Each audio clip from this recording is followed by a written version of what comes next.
Jambo Radio. Une problématique très très simple qui est l'habillement, une identité culturelle. Alors, est-ce que l'habillement, votre habillement fait de vous un Africain, un Européen, un Américain, un Asiatique? Donc, c'est un peu ça. Et puis après, bon, nous allons voir ce que vous allez nous dire en ce qui concerne l'habillement. Est-ce que vous avez une aliénation de votre culture? Est-ce que votre habillement disparaît? Alors, pour ce programme, comme d'habitude, je suis avec Guy. Alors, Guy, je te demande, comme d'habitude, hein, de faire ce que tu sais faire, présenter, dire bonjour à tous tes amis, parce que tu as beaucoup de fans, je sais ça. Mesdames et messieurs, bonjour. J'espère que vous allez bien chez vous. Bonjour encore une fois à la famille et que tout le monde se porte bien. Aujourd'hui, je dis bienvenue à notre émission Parlons-en. Nous allons parler de la culture et l'habillement. Est-ce que l'habillement est une identité culturelle? Façon de s'habiller, on peut identifier une personne par rapport à cela, dire qu'il est originaire de tel endroit et autres. Nous allons développer le sujet avec plusieurs topics. Vous pouvez intervenir à n'importe quel moment, vous dire votre point de vue. Donc voilà, Jean-Michel, nous allons commencer avec le pourquoi. Oui, effectivement. Alors, moi, je dis souvent, il est important de savoir qu'est-ce que l'habillement. Alors, quand vous allez tout simplement dans un dictionnaire Larousse, hein, la définition est très simple. C'est la couverture de son corps par une étoffe. C'est-à-dire juste pouvoir porter un pagne, un tissu, quelque chose qui protège, qui vous protège de la nudité, et ce qu'on appelle l'habillement. Alors, je sais que plusieurs personnes le savent. Il y a eu des grands stylistes, Ralph Lauren, de Paco, je sais pas. Il y en a plusieurs hein, qui existent, qui ont défini effectivement qu'est-ce que la mode, parce que certains disent qu'ils ne font pas l'habit, ils font plutôt du style. Certains disent qu'ils ne font pas l'habit, mais ils font du modélisme. Bon, maintenant, notre objectif aujourd'hui, c'est de savoir est-ce que on peut lier l'habillement à la culture. Donc, lorsque vous êtes habillé, est-ce que ça reflète d'où vous venez, qu'est-ce que vous pensez, qui vous êtes? Est-ce que si jamais votre habit, par exemple, déjà, la question la plus importante, c'est y a-t-il un habillement africain? Est-ce qu'il y a quelque chose qu'on dit, ça c'est une chemise africaine, ça c'est une jupe africaine, ça c'est une chaussure africaine, ça c'est... Est-ce qu'il y a quelque chose comme ça qui vous identifie par rapport à une chemise occidentale? Qu'est-ce que tu en penses, Guy? Alors, je dirais que quand on va un peu dans l'histoire, on rentre un peu dans le historique, on dira.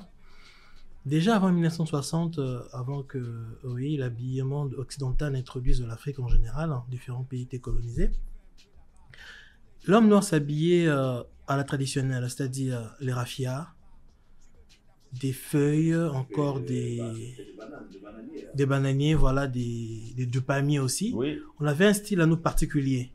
Par rapport aux différentes ethnies, par rapport aux différents villages, chacun on avait un point commun, on s'habillait, je dirais, à la naturelle. Il n'y avait pas vraiment du textile encore, du raffiné qui est venu à partir de 1960.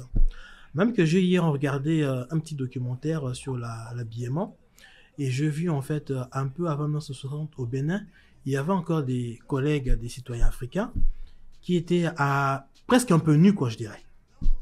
Mais un peu après, avec la colonisation, les Occidentaux nous ont emmené un peu leurs vêtements, leurs tissus, et on a eu à commencer à être influencé un petit peu par cela et s'habiller, se couvrir.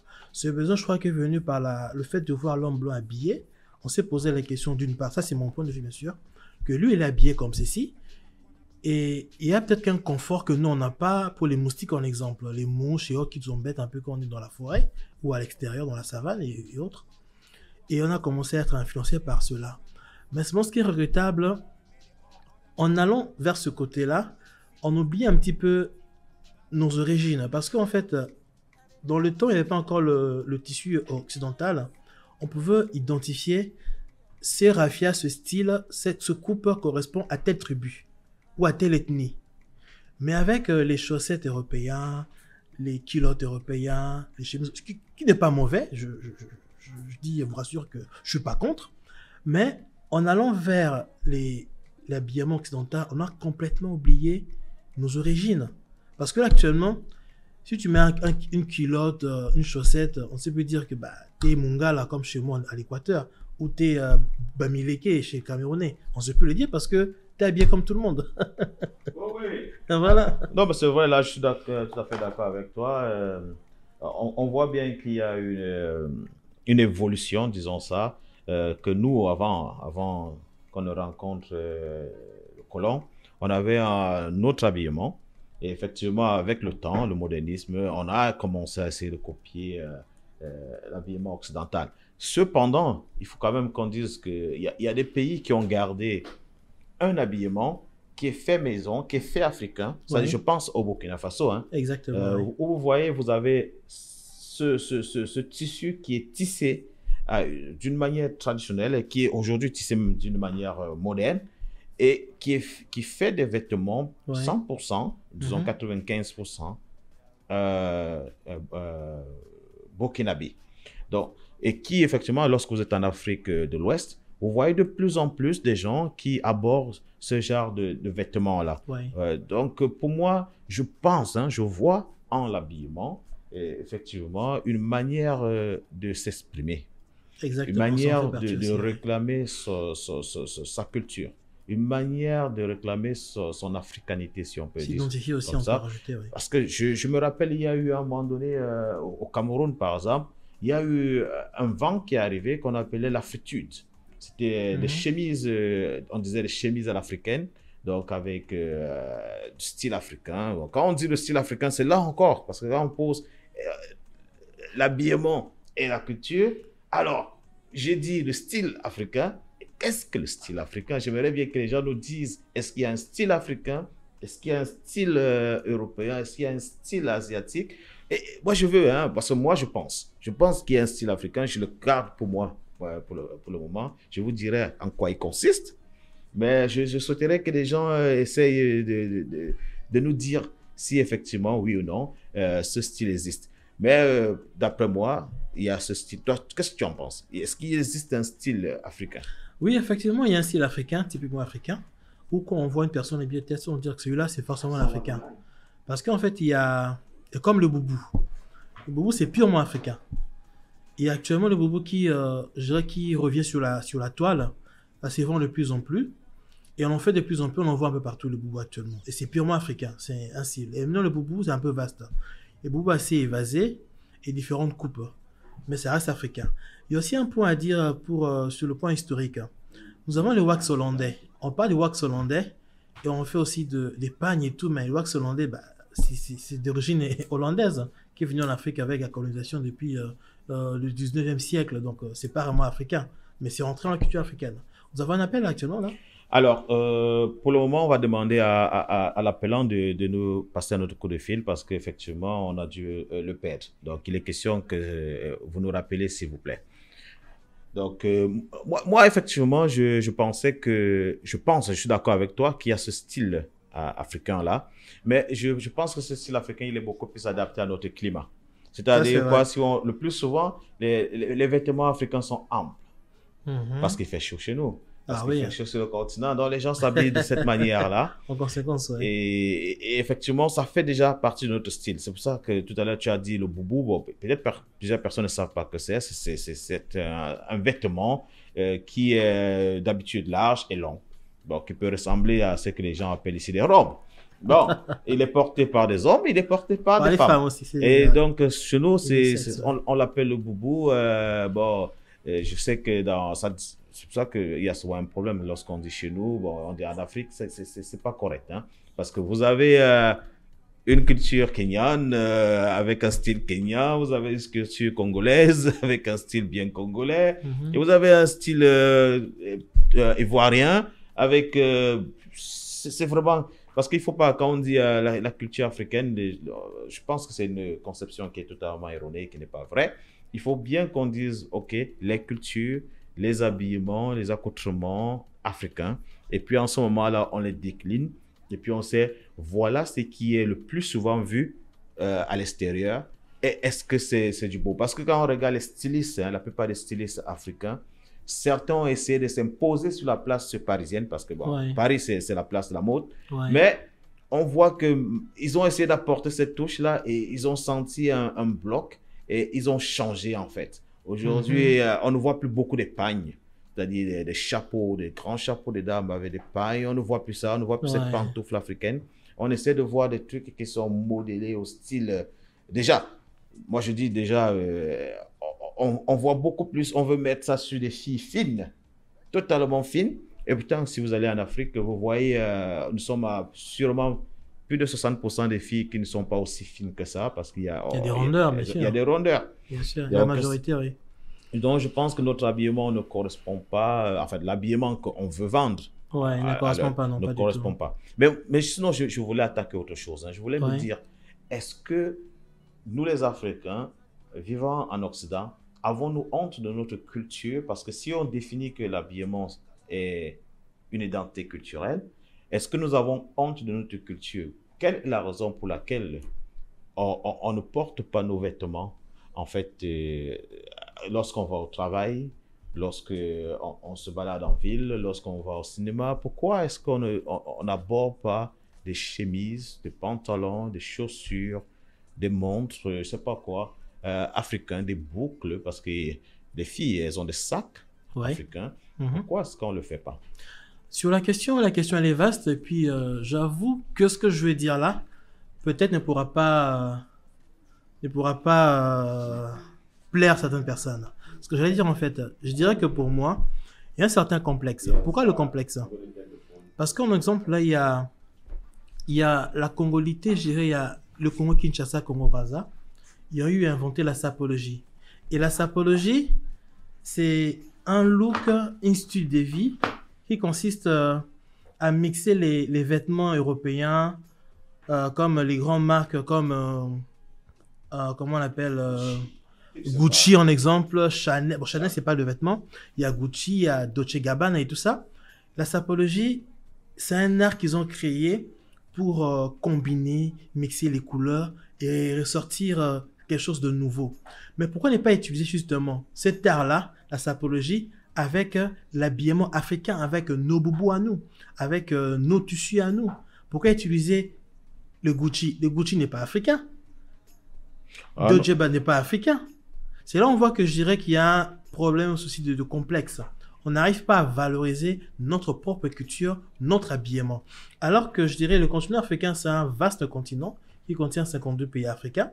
Et nous avons des couturiers, des modélistes qui sont vraiment réputés, pas vraiment au niveau international, renommé international, mais quand on reste dans l'Afrique, on le cherche, on en trouve. Il y en a plusieurs. Il y en a plusieurs. Il y a les Camerounais, il y a les Congolais, il y a des Sud-Africaines, il y a des Nigériens. Il y en a plein. Mais ce complexe-là, je me dis, mais ça vient d'où? C'est pour ça que j'ai posé la question, pourquoi est-ce que en Europe, disons par exemple, là nous sommes au Royaume-Uni. Ah, excusez, on va prendre un appel parce qu'on a quelqu'un en ligne qui essaie de nous donner son point de vue sur cette question-là. Alors, est-ce qu'on peut savoir comment il s'appelle? Ah, on nous signale que c'est Alexandre. Ok, Alexandre, vous avez la parole. Allô, Alex? Bon, je pense qu'on l'a encore perdu là, hein, il est parti. On l'écoutait par contre, il était sur la ligne, mais il est parti. Et on va essayer de prendre un autre, on continue dans notre développement. Donc, moi, je me disais, pourquoi est-ce que on a honte? En fait, la question c'est, est-ce qu'on a honte de porter nos habits? Ou alors, est-ce que c'est juste parce qu'il ne scie pas à l'environnement dans lequel nous sommes? La question est un peu vaste, comme je disais tout à l'heure. Parce que là, en exemple, je dis, l'occidental, quand il va quelque part, il fait une invention, bien habité à tel endroit. S'il y a le climat qui ne correspond pas, en exemple, à son accoutrement, à son habillement, il cherchera une solution pour parer à cela, adapter cela à l'endroit où il est, si le climat ne le permet pas. Mais nous autres, là, quand nos boubous, en exemple, c'est vrai que c'est fait par rapport à notre climat qui est tropical, mais quand on vient ici, Le climat, il y a le froid, il y a la pluie, et tout ça. Et pourquoi ne pas prendre ces mêmes vêtements africains et les moderniser en adaptant au climat par rapport à l'endroit où on est? On ne Voilà. sait pas le faire. Pourquoi on ne veut pas le faire? Là est la question. Est-ce qu'il y a un manque de volonté? Ne pas Ben, vouloir? Moi, je vais être honnête avec toi. Moi, personnellement, j'avais plus l'habitude, hein, et Ouais. je l'ai toujours avant le Covid, bien sûr.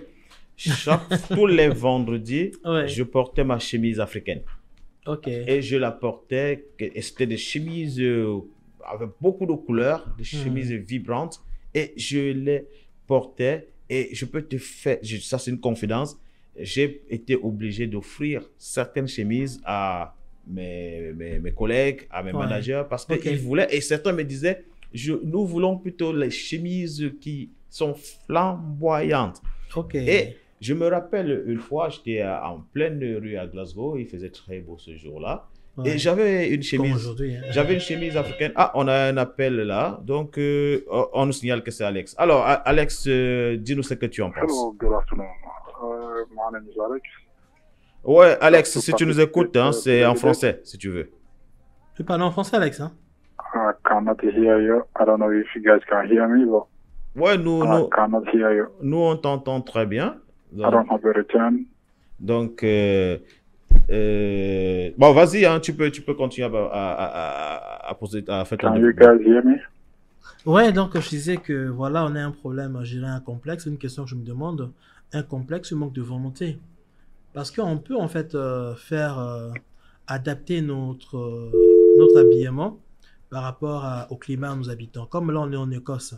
En Écosse, le temps actuellement, il fait beau, j'avoue. Mais par rapport au réchauffement climatique, il fait beau de plus en plus. Mais normalement, ici, il fait plus souvent froid. Il y a beaucoup de vent, effectivement, beaucoup de vent. Et il fait vraiment froid en hiver. Ben voilà, Et donc il pleut ça beaucoup. c'est un point, hein. Tu dis, Ouais. il fait froid. Est-ce que c'est la raison pour laquelle on ne peut pas s'habiller, on ne peut pas porter nos vêtements? Est-ce que le froid seul est un élément qui nous empêche de valoriser notre culture? Parce que moi, je dis, en portant cet habit-là, c'est une manière de valoriser d'où on vient. Là, c'est vrai. Là, c'est vrai. C'est une vérité. Oui, on peut changer ça. C'est possible. C'est possible. Et comme on dit, il y a un début à toute chose. Il y a un début à toute chose. Moi, je penserais même que sur place, ici en Europe, si on peut trouver des couturiers, un exemple, avec nos tissus africains, on peut commencer à faire des commandes, un exemple.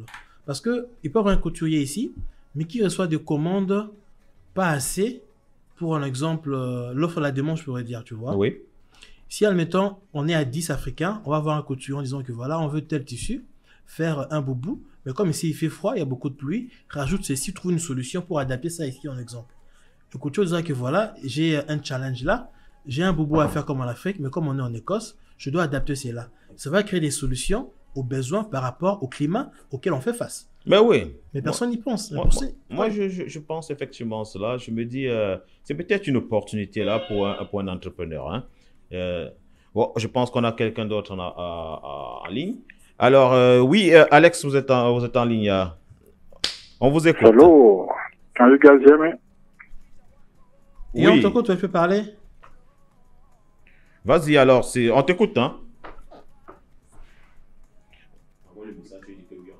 Oui, on t'écoute, ouais. On t'écoute, tu peux parler, oui. Ah ouais, donc, voilà. Oui. Est-ce que vous m'entendez là? Parce que là, j'ai pas de retour. Oui, on écoute, ouais.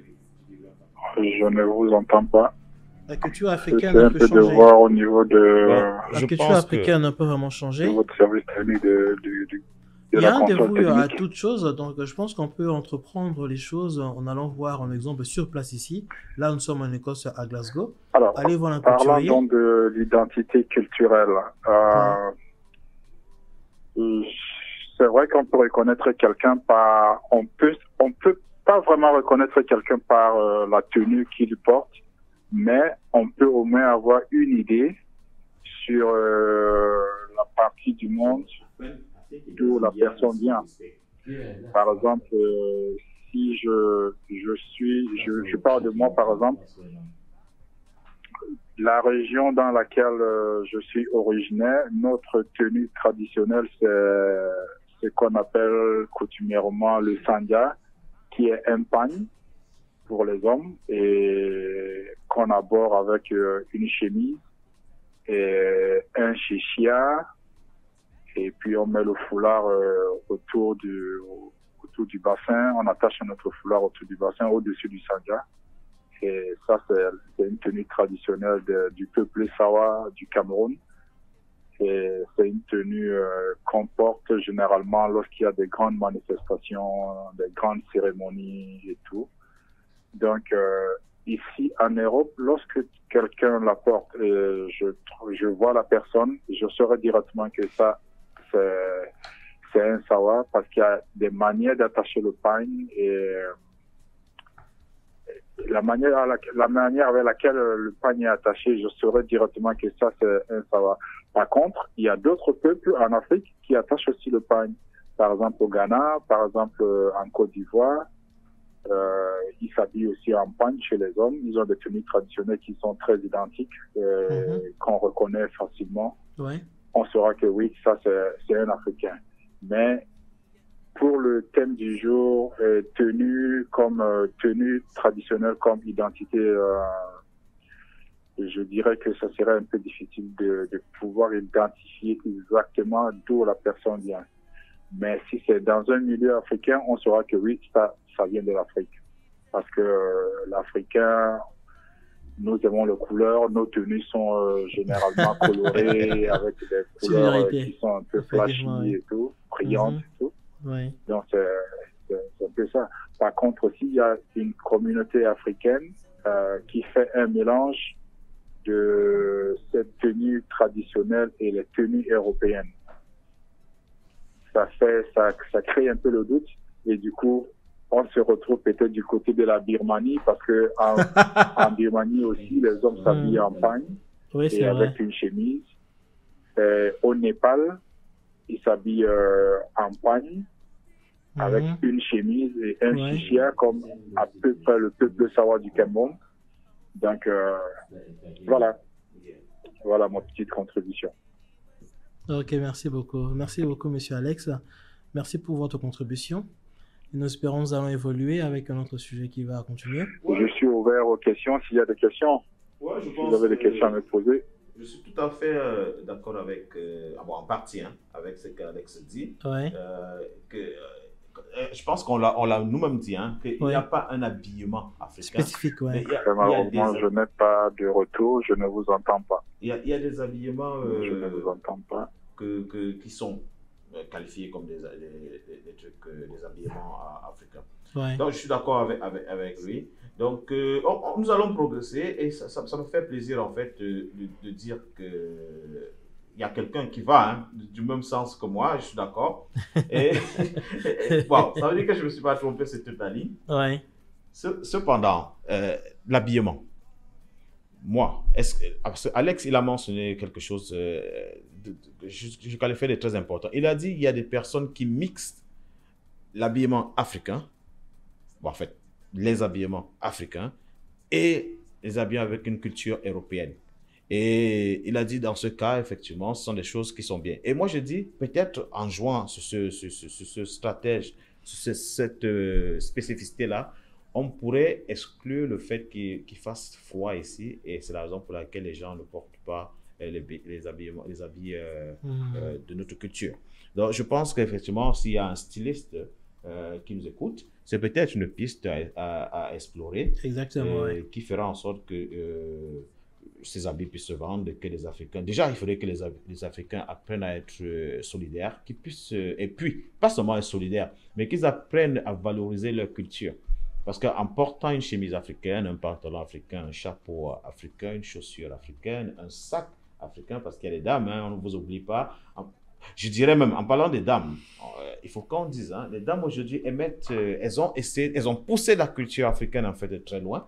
Vous allez constater que la plupart des dames aujourd'hui, qu'elles soient européennes, elles ont des longues... Des ongles là, longs là, avec beaucoup de couleurs. Ça là, c'est notre mérite, c'est africain. Il ne faut pas qu'on dise que c'est autre chose. Ça vient de chez nous. Et donc, je pense que les femmes, sur ce point, elles ont déjà poussé.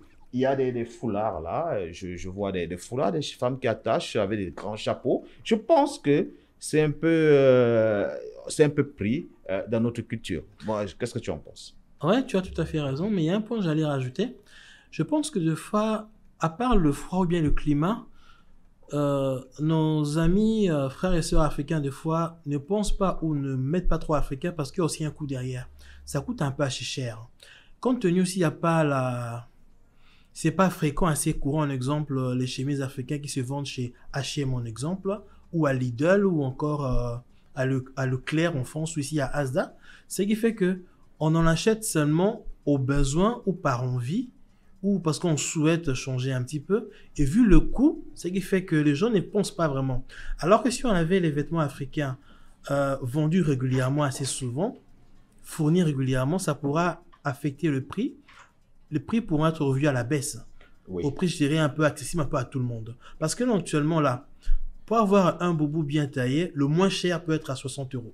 oui, Un pound, peut-être 50 pounds, 60 pounds, le moins cher. tout à fait. Parce qu'il y a la qualité qui joue aussi. Mhm. Mais avec le budget, des fois, certaines personnes, certaines familles ont un budget un peu serré. Sortir 60 pounds pour acheter un simple habit, ils se disent, bah, avec ça, je peux aller à H&M, j'aurai un pantalon, une chemise. Tu auras un costume je ne vais pas citer la marque pour leur faire la pub, mais il y a effectivement Bah, voilà. des boutiques sur Glasgow et sur l'Écosse et sur le Royaume-Uni qui effectivement vendent des costumes à ce prix-là, à 60 pounds.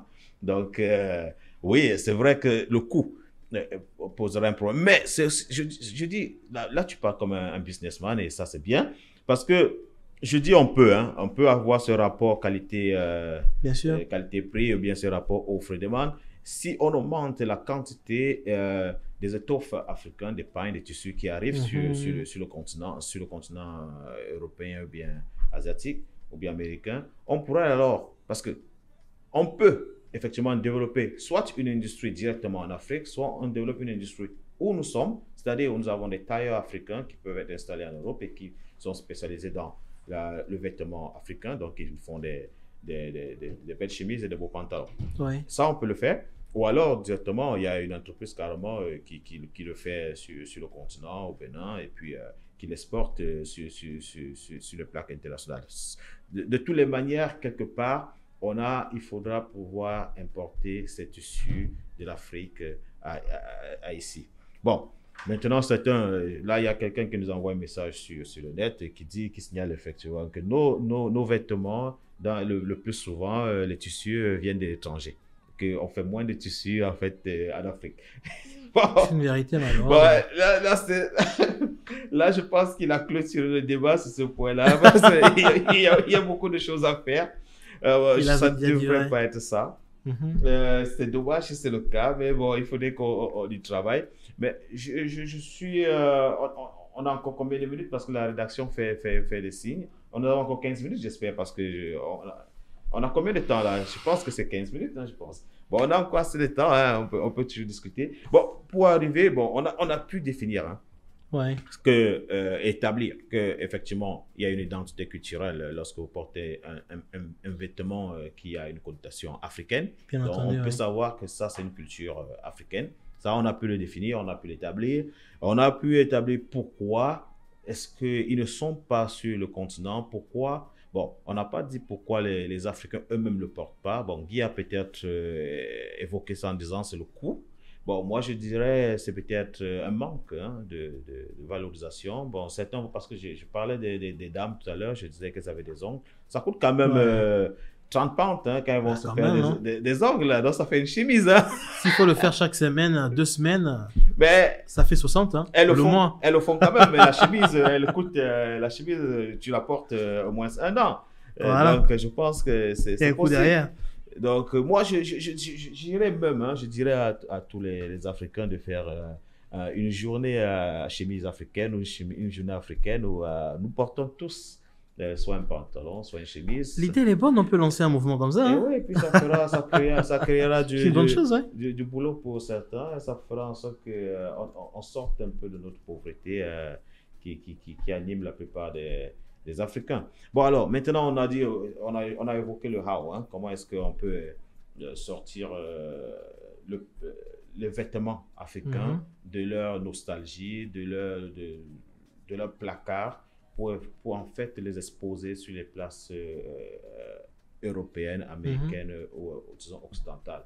Moi, qu'est-ce que vous en pensez? Appelez-nous, dites-nous ce que vous pensez de cela. Mais moi, je pense que c'est une opportunité pour les Africains, un, de valoriser leur culture, deux, de se faire de l'argent en vendant effectivement ce qui les tient à cœur, ce qui fait de nous des personnes, pas seulement qu'on voit quand il faut regarder des artistes, des athlètes, je sais pas quoi, peut-être de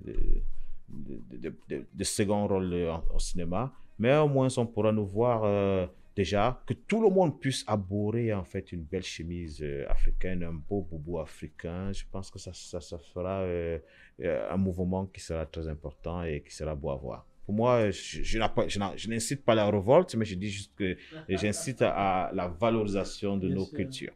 Donc, il y a depuis des changements qui ont commencé là, l'évolution, c'est-à-dire il y a des stars américaines comme Beyoncé, Alicia Keys et autres, la liste elle est longue, se sont mis à mettre des vêtements cousus avec épargne africain, le motif africain et tout. C'est très bien, mais malheureusement, bon, même que je dirais aussi il y a des défilés de mode vêtements africains, oui. Ça commence à venir, mais on n'arrive pas encore au niveau de l'industrialiser, de façon industrielle, oui. En quantité industrielle, du genre produit en Afrique, conçu en Afrique, emmené ici, importé ici, pour réduire le coût, comme tout à l'heure je disais, influencer un peu la communauté de la diaspora ici, en voyant une vague énorme de vêtements africains atterrir ici en Occident. On n'arrive pas encore à ce niveau-là, mais ça commence à prendre son envol petit à petit. Pour dire qu'on n'est pas totalement absent dans la, comment dire, dans l'habillement ici en Europe, en fait. On est présent. Africaine. On est présent, mais pas assez. On est présent. Moi, je dis souvent que la plupart des grands stylistes, parce que c'est le terme qu'ils aiment utiliser pour eux, s'inspirent effectivement des motifs, des modèles africains. Et si vous regardez, il y a aussi beaucoup de modélistes, des filles qui portent des vêtements, on les appelle les modèles, donc qui sont là. Et c'est vrai, moi j'ai souvent dit, ça me dérange un peu parce que je ne vois pas des modèles ronds avec des formes qui puissent arborer des vêtements africains. Donc moi je plaide, je le dis comme ça, je suis partisan. Moi, personnellement, je porterai une chemise africaine tous les lundis si les gens le souhaitent, ou tous les vendredis, ou tous les jeudis, n'importe quand dans la semaine, mais au moins 1 à 2 fois par semaine quand je me rends au travail. Ça fait effectivement que les gens puissent découvrir qui nous sommes, d'où nous venons, et que nous soyons fiers de notre être, parce que ça peut être aussi... Et puis, je me dis, ça fera bouger sûrement les idées, les mentalités, les sous-entendus que les gens ont sur l'Afrique. Parce qu'en ce moment, ils verront qu'effectivement, nous avons quelque chose, nous avons des habits que nous pouvons coudre, que nous pouvons importer, que nous pouvons vendre, et que nous pouvons nous exprimer d'une autre manière autre que le football ou bien que l'athlétisme ou bien la musique. Donc, c'est un peu ça. Il y a beaucoup d'autres domaines sur lesquels nous discuterons avec des thèmes à venir. Ouais. Mais nous pensions effectivement que ce thème sur l'habillement, il est cousu, surtout avec tout ce qui se passe sur l'identité africaine, en fait, en Occident.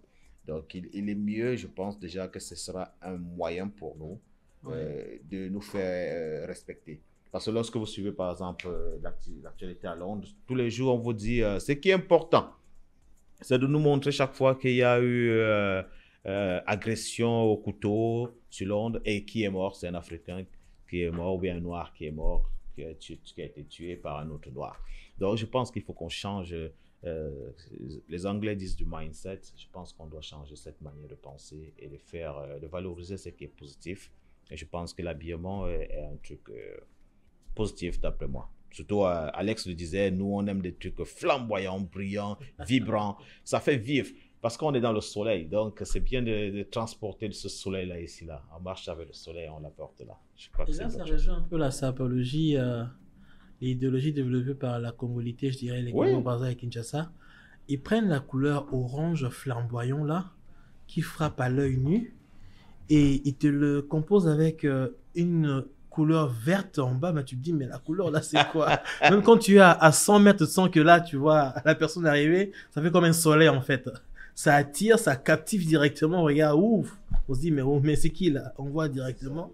C'est un Africain. Donc, c'est devenu comme une culture en fait. C'est devenu une identité à la sapologie. C'est pas mauvais en soi. C'est pas mauvais en soi. Moi, j'aime bien.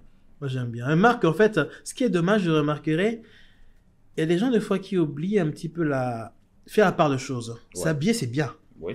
Imagine, tu raconter une histoire, là, une histoire vraie. Ouais. Il y a un monsieur qui habite en Belgique, je ne vais pas dire le nom parce que... Voilà, oui, bien sûr. Il a été chassé par son propriétaire, son bailleur. Pourquoi? Parce que le monsieur ne payait pas pendant plusieurs mois son loyer.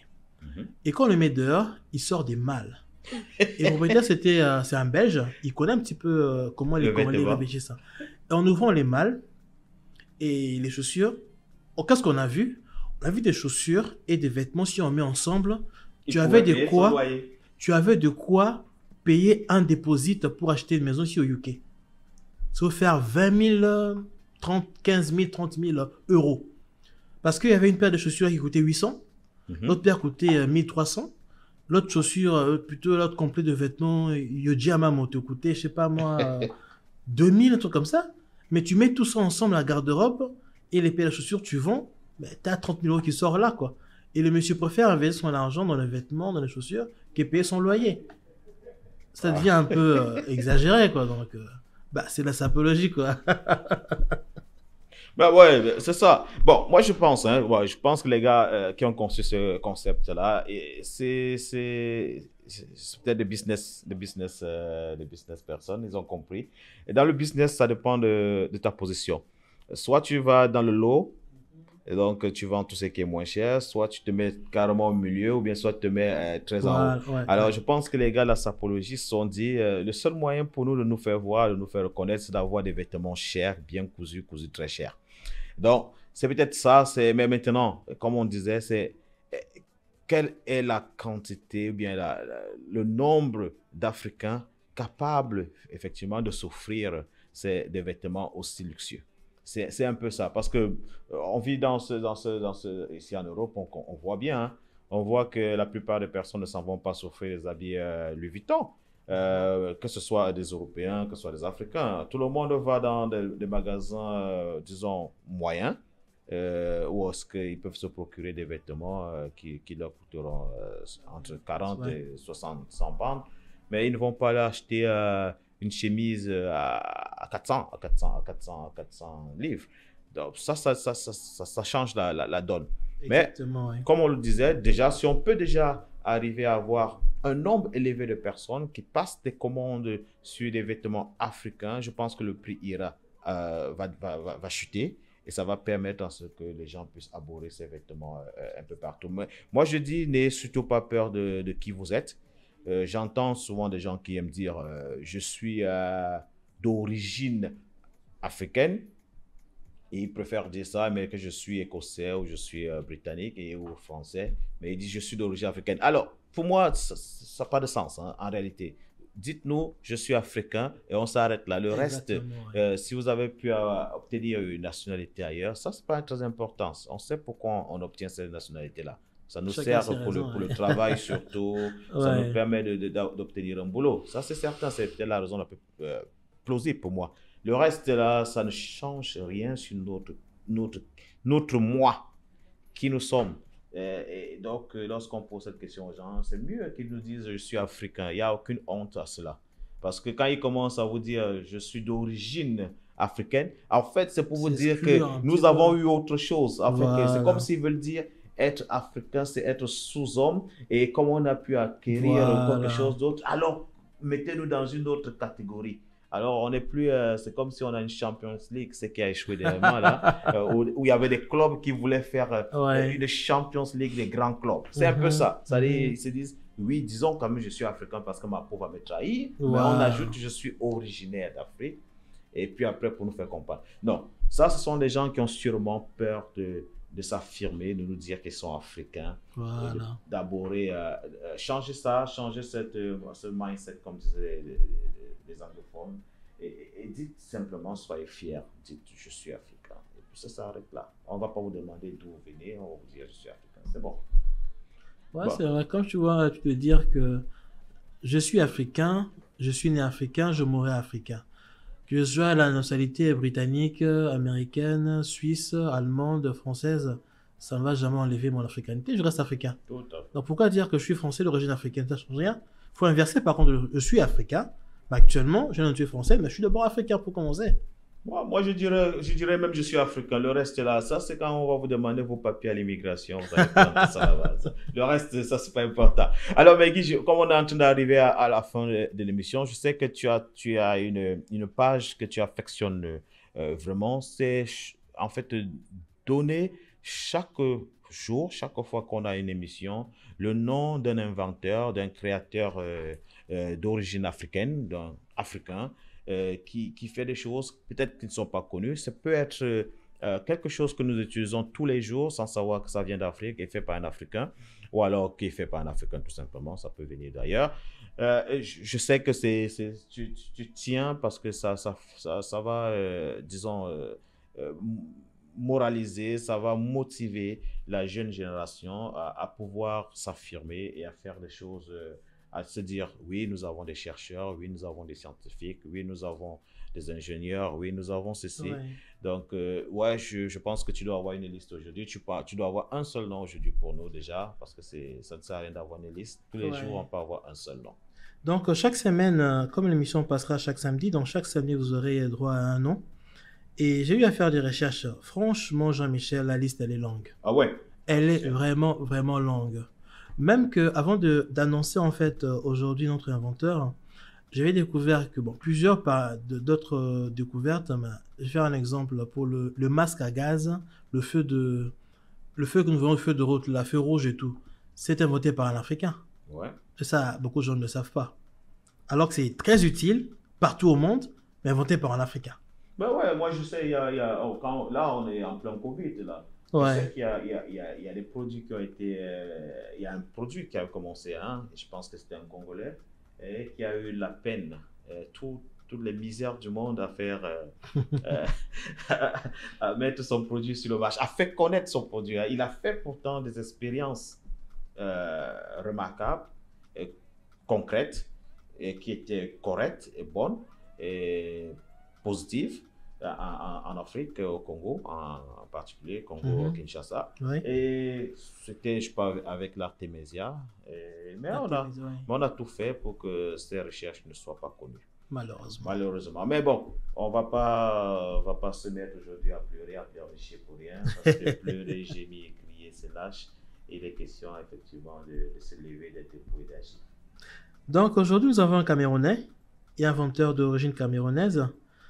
La source, c'est Okapi African Magazine, c'est un magazine de la place. Et le magazine aussi a sous-officialisé, il a dit sa source à lui, c'était sur Leaders Afrique.